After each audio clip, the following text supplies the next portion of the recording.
নমস্কাৰ। স্বাধীনতা দিৱসৰ উপলক্ষে মই এটি কবিতা পাঠ কৰিবলৈ লৈছোঁ। কবিতাটো লিখিছে কামাল আহমেদ। কবিতাটিৰ শিৰোনাম যিখন ফটোৱে মোক আমনি কৰে। হে জাতিৰ পিতা মহান আত্মা, তোমালৈ বৰকৈ মনত পৰিছেও। তোমাৰ বুকুৰ ঘা টুকুৰা শুকালনে? নে বিষত এতিয়াও চটফটাই আছা? আমাৰ অজ্ঞাতে, আমাক নজনাকৈয়ে, আমাৰ মংগলৰ বাবে, জাতিৰ স্বাধীনতাৰ বাবে।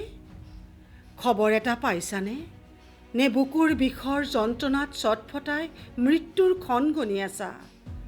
খবৰটো পোৱা নাই যদি শুনা, দেশত স্বাধীনতাৰ অমৃত মহোৎসৱ উদযাপনৰ আয়োজন চলিছে মহা ধুমধামেৰে, জাক জমকতাৰে। কিয় পাহৰিলা নেকি? পাহৰা নাই দিয়া, অভিমান কৰিছা। সেই যে তুমি সপোন দেখিছিলা, স্বাধীনতাৰ সপোন, দেশক স্বাধীন কৰাৰ সপোন। কিয় জীৱন যৌৱনৰ সৰ্বোচ্চ ত্যাগ কৰি যে স্বাধীনতা আন্দোলন কৰিছিলা, আৰু তাৰ মূল্য হিচাপে যে তোমাক আমি গুলীৰে উপহাৰ দিছিলোঁ। তোমাৰ বুকুৰ খনিতেৰে যে ৰঙীন হৈছিল দেশৰ মাটি, দেশভক্তৰ যে ৰাঙৰে হৈছিল হাত, সেই দেশৰে স্বাধীনতাৰ অমৃত মহোৎসৱ।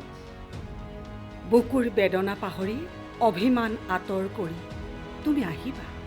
এদিন এবাৰৰ বাবে হ'লেও তুমি আহিবা আৰু চাই যাবা তোমাৰ সপোনৰ দেশৰ স্বাধীনতাৰ অমৃত মহোৎসৱ।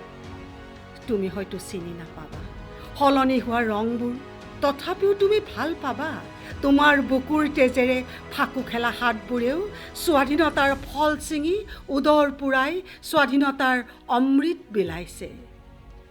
জাতিৰ পিতা, তুমি আহিবা। তুমি আমাক সকলোকে ক্ষমা কৰিবা। তুমি যে মহা আত্মা। ধন্যবাদ।